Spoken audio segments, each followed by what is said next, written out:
Assalamualaikum warahmatullahi wabarakatuh. Salam sejahtera untuk kita semua. Semoga teman-teman semua dalam keadaan sehat walafiat. Amin. Nah, hari ini kita akan mencoba untuk melanjutkan pembahasan soal berkaitan dengan materi bela negara. Jadi sebelumnya kita sudah bahas 11 soal, hari ini kita akan bahas sekitar 11 soal lagi ya.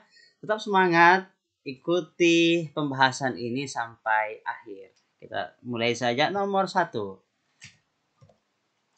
Sering kita temukan di jalan raya tawuran yang melibatkan pelajar dari beberapa sekolah.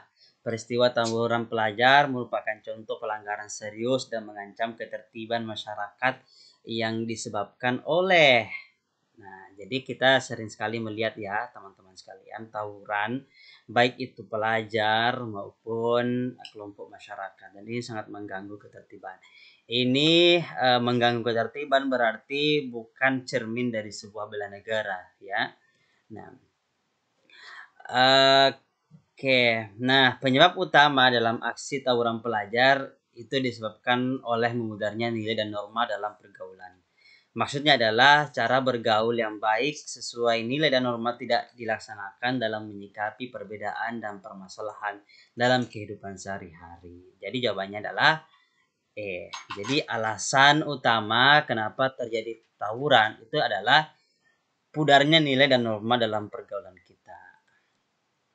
Kemudian nomor 2, tindakan kelompok separatis yang ingin melepaskan diri dari pangkuan Ibu Pertiwi masih saja terjadi di beberapa daerah. Tindakan yang sepatutnya dilakukan ketika mendengar atau tindakan yang sepatutnya kita lakukan ketika mendengar atau melihat suatu kelompok yang berupaya untuk melepaskan diri dari negara kesatuan adalah.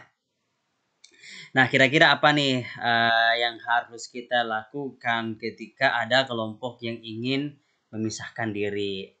Nah, oke, kita lihat A, menjauhi karena takut masuk ke dalam anggota. Ya, kalau cuma sekedar menjauhi berarti tidak ada dong action yang kita lakukan.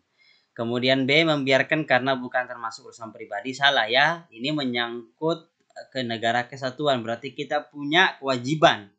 Ya, kewajiban. Jadi B salah juga. C, bersikap masa bodoh terhadap upaya yang dilakukan kelompok tersebut. Salah lah. Oke. Itu berarti bukan kita tidak menunjukkan sikap bela negara, sikap nasionalisme, sikap cinta terhadap tanah air. Jadi pilihan C juga salah. Segera melaporkan ke pihak berwajib dengan menunjukkan bukti-bukti. Nah, inilah upaya yang benar. Karena kenapa? Dengan action seperti ini berarti kita sudah ada, setidaknya ada tindakan nyata. Jadi meskipun kita tidak ikut langsung dalam memerangi separatisme itu, tapi setidaknya kita adalah actionnya. Karena kalau misalnya ikut langsung memerangi itu kan sebenarnya sangat berbahaya bagi diri kita sendiri ya. Nah, apalagi ini berhubungan dengan senjata dan lain sebagainya. Jadi cukup melaporkan saja dengan bukti-bukti yang ada.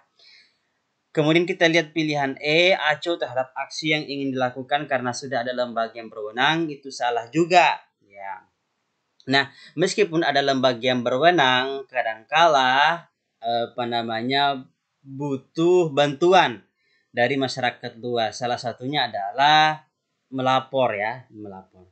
Jadi jawaban yang paling tepat adalah B. Oke, lanjut nomor 3. Negara menjamin kepada warga negara Indonesia untuk ikut serta bergabung dalam usaha pembelaan negara sesuai dengan Undang-Undang Dasar 1945. Perwujudan tindakan tersebut pada era saat ini adalah.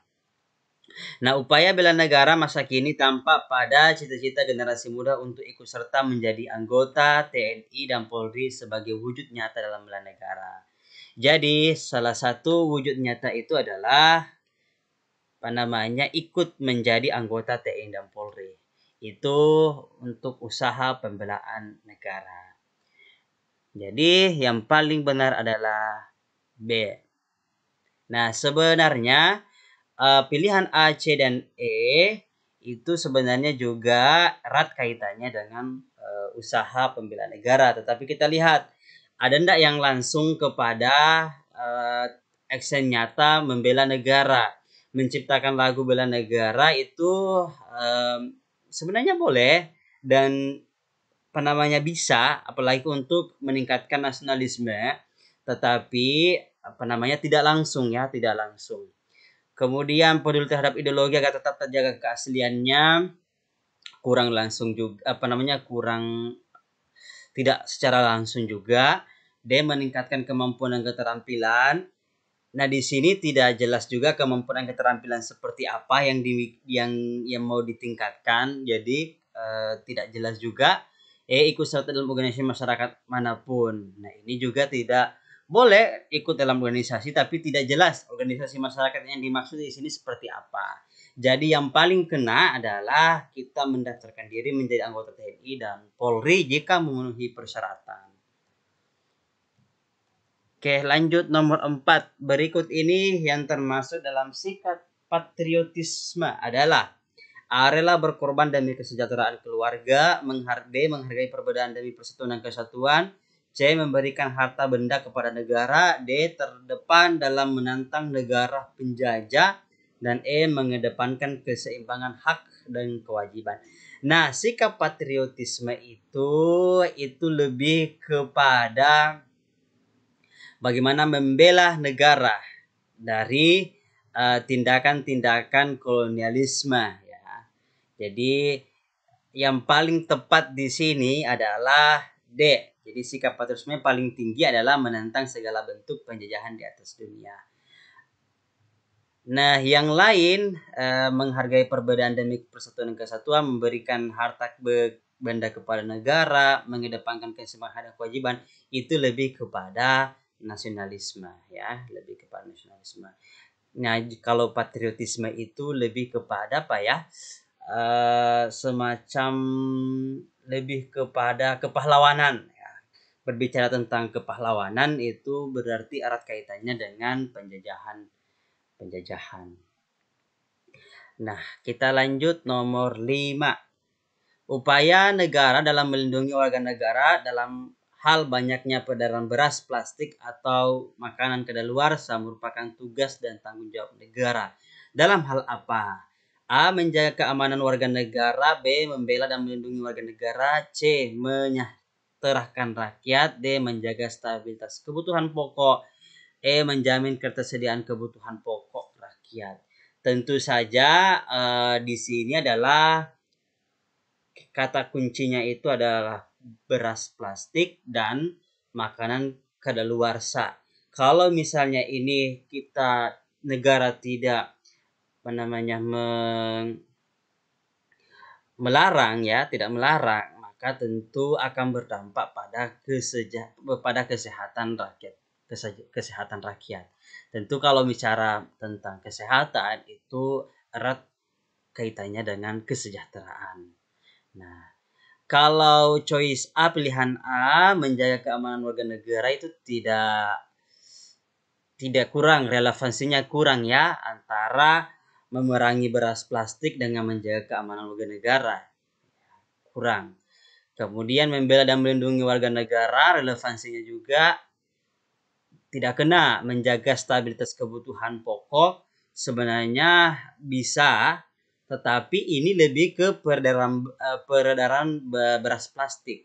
Andaikan misalnya pemerintah bertanggung jawab dalam hal misalnya meningkatkan produksi, kemudian meningkatkan ketersediaan beras, berarti itu erat kaitannya dengan stabilitas kebutuhan pokok atau ketersediaan kebutuhan pokok rakyat. Jadi karena ini adalah tindak berkaitan dengan kesehatan, berarti itu lebih, menurut saya lebih ke C ya, menyejahterakan rakyat atau mensejahterakan rakyat. Jadi jawabannya adalah C. Ya, di sini sih jelas juga disinggung bahwa peredaran kebutuhan pokok seperti yang di atas itu mengganggu keberlangsungan hidup yang merupakan tugas dan tanggung jawab pemerintah. Dalam hal ini memiliki tujuan untuk mensejahterakan rakyat. Oke, kita lanjut nomor 6. Perlindungan pahlawan devisa, berarti dalam hal ini TKI atau tenaga kerja ya, yang terjerat di permasalahan sosial, hukum, dan politik di luar negeri merupakan tugas dan tanggung jawab negara. Untuk A. Menjamin sistem keadilan hukum. B. Mengedepankan equality before the law. C. Menjamin keamanan warga negara. D. Memperjuangkan hak asasi manusia. Dan E. Membela rakyat. Nah, pahlawan devisa berarti merujuk kepada tenaga kerja kita yang bekerja di luar negeri. Seringkali mengalami masalah sosial seperti penyiksaan, kemudian masalah hukum dan lain sebagainya. Nah, tentu saja negara punya tanggung jawab dalam hal ini membela rakyat, termasuk misalnya menyediakan bantuan hukum bagi mereka yang sedang menjalani proses hukum di negara lain. Ya, menjamin sistem keadilan hukum itu saya kira kurang tepat karena ini menyangkut luar negeri ya, bukan di dalam negeri. Mengedepankan equality before the law bukan juga ya, ini bukan kasus dalam negeri. Menjamin keamanan warga negara ini bukan masalah keamanan sebenarnya ya, tapi lebih bagaimana kita membela rakyat. Kemudian D. Memperjuangkan hak asasi manusia juga sebenarnya benar. Jadi D juga sebenarnya bisa, tetapi menurut saya yang paling tepat adalah E. Membela rakyat. Karena ini di sini menyangkut perlindungan. Jadi ini kata-kata perlindungan. Oke, kemudian kita lanjut ke nomor 7. Petani dan nelayan bekerja untuk menyediakan sumber makanan, tenaga medis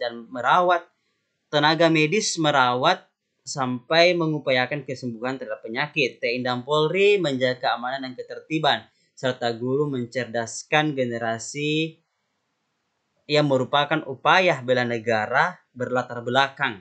Nah, di materi tentang bela negara kita kan sudah bahas bahwa wujud dari bela negara atau bentuk-bentuk bela negara itu sebenarnya bergantung profesi.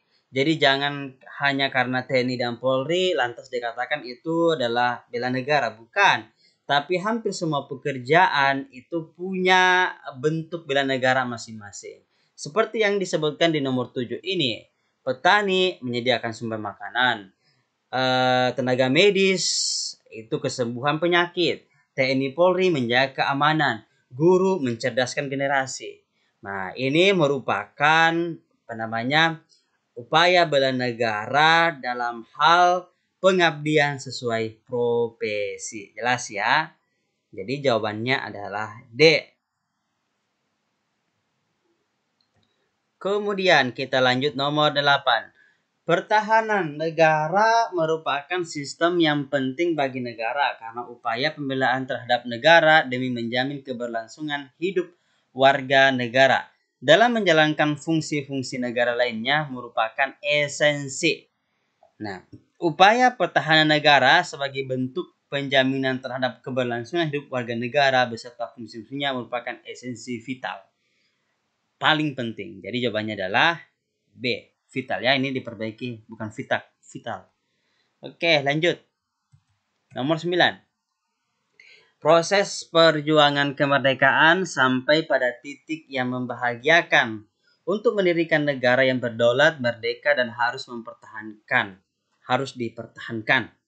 Memiliki arti bahwa bangsa Indonesia secara harfiah merdeka dan memproklamasikan diri pada tanggal 17 Agustus 1945 dan bertekad bulat untuk menegakkan, mempertahankan dan memperjuangkan kedaulatan negara, memiliki arti bahwa usaha pembelaan negara merupakan amanat dari para pendiri negara sebagai pahlawan dalam memperjuangkan kemerdekaan dan harus diisi dengan upaya pembelaan terhadap kemerdekaan demi menjaga kedaulatan. Jadi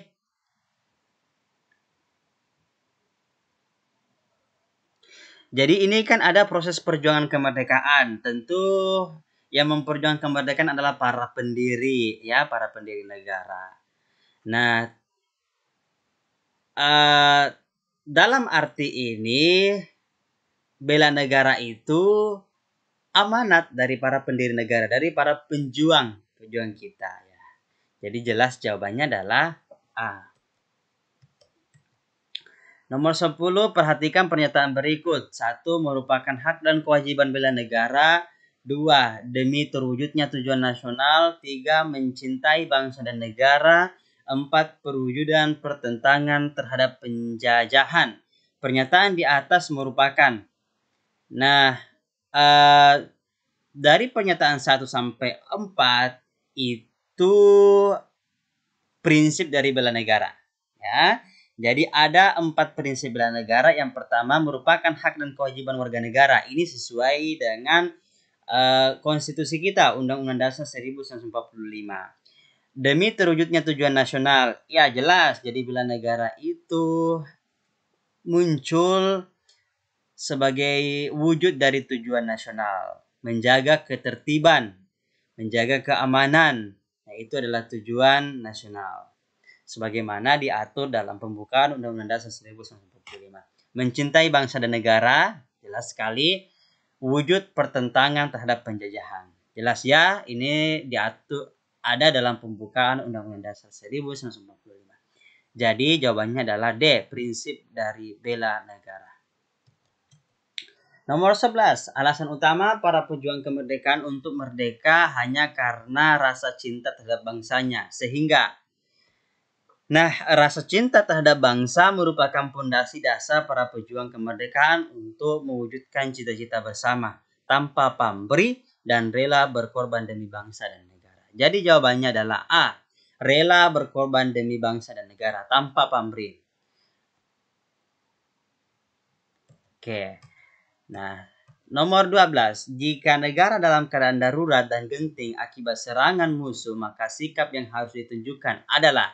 Nah, kira-kira ini studi kasus nih. Kalau misalnya negara dalam keadaan darurat dan genting gara-gara serangan musuh, nah apa yang harus kita lakukan?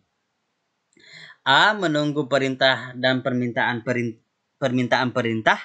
B. Ikut berjuang dan mempertahankan negara jika banyak yang ikut serta. C. Membiarkan saja karena bukan kewenangan rakyat. D. Berperan aktif dalam upaya pembelaan negara dengan penuh kesadaran. Dan E. Mengambil manfaat dari situasi yang ada. Kita lihat pilihan satu persatu. Menunggu perintah dan permintaan perintah saya kira kurang tepat. Itu berarti menunjukkan kita tidak punya inisiatif. B. Ikut berjuang dan mempertahankan negara jika banyak yang ikut serta. Ini salah ya. Ya jangan karena banyak yang ikut serta terus kita ikut berjuang ya. Meskipun hanya sedikit yang ikut serta karena ini menyangkut keadaan negara yang genting, maka harus kita langsung ikut serta. Jadi B salah. Membiarkan saja karena bukan kewenangan rakyat, ini salah. Jelas-jelas dalam Undang-Undang Dasar 1945 usaha untuk pembelaan terhadap negara, keutuhan negara itu dilakukan secara semesta. Jadi bukan hanya TNI dan Polri. Meskipun TNI dan Polri itu sebagai tenaga pendukung, tetapi sumber daya alam, sumber daya manusia, dalam hal ini rakyat dan lain sebagainya itu adalah faktor-faktor atau tenaga-tenaga pendukung. Jadi salah jika kita beranggapan itu bukan kewenangan rakyat. D. Berperan aktif dalam upaya pembelaan negara dengan penuh kesadaran. Ini jawaban yang tepat menurut saya. Kemudian E. Mengambil manfaat dari situasi yang ada. Saya kira salah sekali ya. Nah, cukup jelas bahwa sikap yang harus ditampilkan ketika negara dalam situasi genting adalah berperan aktif dalam upaya pembelaan negara dengan penuh kesadaran. Karena rakyat adalah komponen cadangan. Seperti tadi yang kita sebutkan. Komponen cadangan, komponen pendukungnya TNI Polri. Ya, dalam usaha pertahanan dan keamanan negara. Baik, nomor 13. Jika persatuan Indonesia dalam konsep Pancasila, jiwa persatuan Indonesia dalam konsep Pancasila merupakan bentuk penyadaran bahwa perbedaan adalah karakter bangsa yang mempersatukan, bukan sebagai bentuk kecaman. Kesadaran tersebut harus tertanam bagi warga negara, terutama dalam membangun sikap. Nah, penekanan persatuan Indonesia bukan sebagai bentuk ancaman, melainkan mempersatukan. Itu merupakan cerminan dasar dalam bentuk upaya bela negara. Jadi jawaban yang paling tepat adalah C. Oke, baik. Saya kira cukup untuk sharing kita hari ini. Terima kasih atas perhatiannya. Nah, untuk video selanjutnya kita akan lebih banyak lagi membahas soal-soal TWK. Jadi jangan ketinggalan dan silahkan nyalakan lonceng subscribe-nya. Jika teman-teman ingin memberikan tambahan atau ingin mengoreksi jawaban yang kami berikan, silahkan tuliskan di kolom komentar. Terima kasih atas perhatiannya. Saya doakan supaya teman-teman semua selalu sehat walafiat, terus diberikan kesehatan dan dilancarkan segala perjuangannya untuk mencapai atau memperoleh nomor induk pegawai di tahun 2021. Terima kasih. Assalamualaikum warahmatullahi wabarakatuh.